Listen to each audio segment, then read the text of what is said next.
Welcome to the Visitor Host Mindset. And if you're new to BNI or your current role, then welcome to the greatest business network on earth. I'm James Muir, the author of The Perfect Close, and this video is to help get you into the right mindset when it comes to working with visitors. And visitors are important. Each visitor with their personal networks represents 10 to 18 new actively shopping customers for each chapter member right now. And because they're all in different segments in each chapter, there's no overlap. So every chapter member benefits from that. So think about that for a minute. That is amazing. It's a mind-blowing fact. But even better is the fact that our visitors actually need BNI chapters even more, because what the data shows is that they are struggling to get all the business that they need. So it's very much a win-win scenario. More on that in just a second. But it's imperative that we as visitor hosts make that initial meeting outstanding.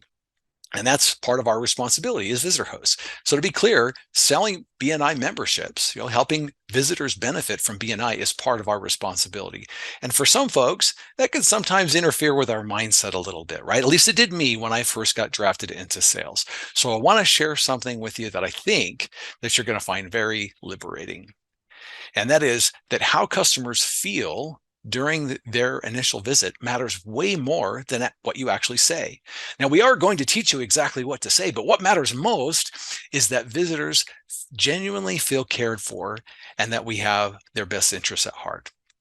But the irony is that when we're uncomfortable with selling, or if we go into that meeting thinking about what's in it for us, we sometimes end up sending a ton of nonverbal signals that send the wrong message that can cause us to fail. And that's why mindset is so important.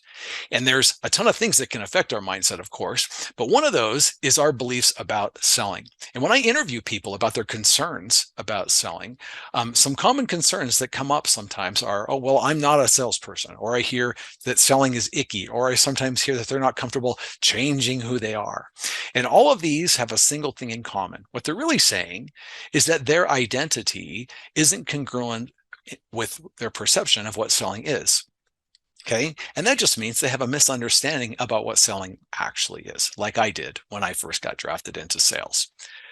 So the first thing that you should know is that selling is not about persuasion. It's not about manipulation or about pressure. In fact, it's none of those things. In fact, the best sales professionals actually don't do any of those things. Here's what selling truly is. Selling is nothing more than facilitating a decision. That's it. That's it. At its core, that's all that selling is just facilitating a decision. Now, I want to help you a little more by adding a little nuance to that definition. The full definition of selling is this: serving another by helping facilitate a decision that is in their own best interest. Okay, let me say that again. Selling is serving another by facilitating a decision that is in their own best interest. And I'm going to prove that to you right now. This is Kaiba Gionfriddo. Kaiba was born with a defective trachea that caused him to stop breathing almost every day after he reached 6 weeks old. His parents were doing CPR on him almost every day, and ordinary doctors did not expect that he would live. And he'd stop breathing in a theater or in a restaurant or in a grocery store, or happened in a moving car one time. And I just want you to think about that for a minute. What would that be like as a parent, knowing that at any moment your child might just stop breathing and die? Do you think that they got any sleep? And what about Kaiba? Helplessly struggling the whole thing is just tragic. And they saw a ton of doctors, but because it was a birth defect, they just didn't have any answers.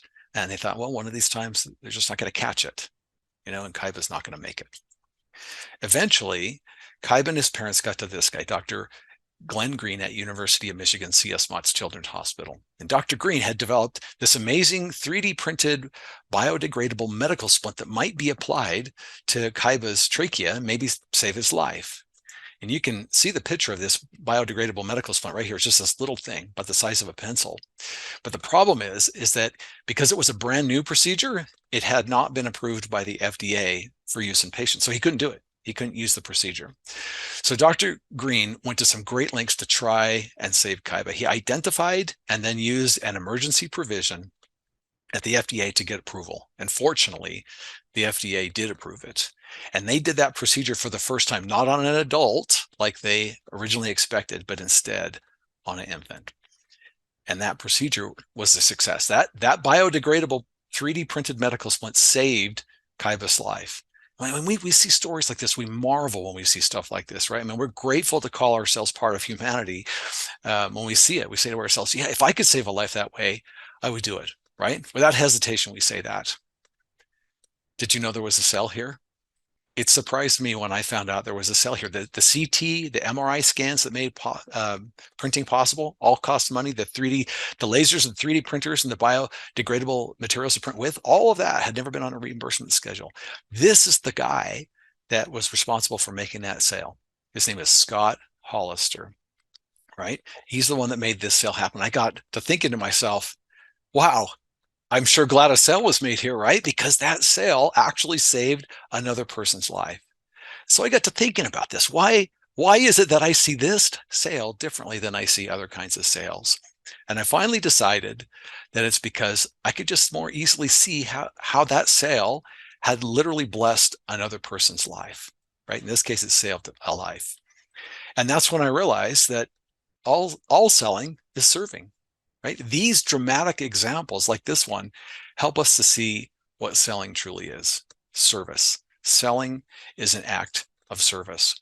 And every solution that we sell helps a person either achieve a goal, fulfill a dream, or avert a crisis. One of those three things. Okay. Every solution, regardless of how big or how small it is, helps a real person move from where they are to where they want to be. Helping a customer move towards their goal is an act of service, just like a coach, right? And it shouldn't be difficult or stressful at all. In fact, it should be easy in the same way we say to ourselves, if I could save a life that way, I would do it without hesitating, because selling is serving. And so I want you to remember that. Selling is 100% noble and 100% satisfying when we make it that way. When we remember that selling is serving, we and the customer's lives are enriched in a virtuous cycle, and there should be no hesitation in that. In fact, for me, it's motivating in its own right. And we serve entrepreneurs. And let me tell you that entrepreneurs are very special people. Entrepreneurs create products and services. They're innovators that employ millions and millions of people all around the world. In fact, 99% of all businesses are actually small businesses. And they are a massive force for positive change all around the world. But sadly, what the data shows is that on the whole, they just aren't very good at generating new business. Most of them are using very expensive and inefficient ways to attract customers when they could be using referrals, which convert to sales hundreds of times better. Hundreds of times. In fact, referrals actually convert to sales so much better than everything else that it's actually even hard to see what the next closest method is, what's in second place. Those entrepreneurs, they need our help. They need us to help lighten their load. And so here's the good news. When we adopt the right mindset, one of authentically serving our customers and all of those around us, really, success goes way up. That's what the data shows. Success goes way up. But even better, in my opinion, is that it's just way more enjoyable. It creates a virtuous cycle that enriches both us and our customers. We don't have to change who we are. We just need to be 100% authentic, helping facilitate a decision that is in their best interest. And when we enter with this mindset, not only are you going to be much more successful, but it's just much more fun and satisfying, and you'll find way more joy in your efforts. So until next time, remember that selling is serving.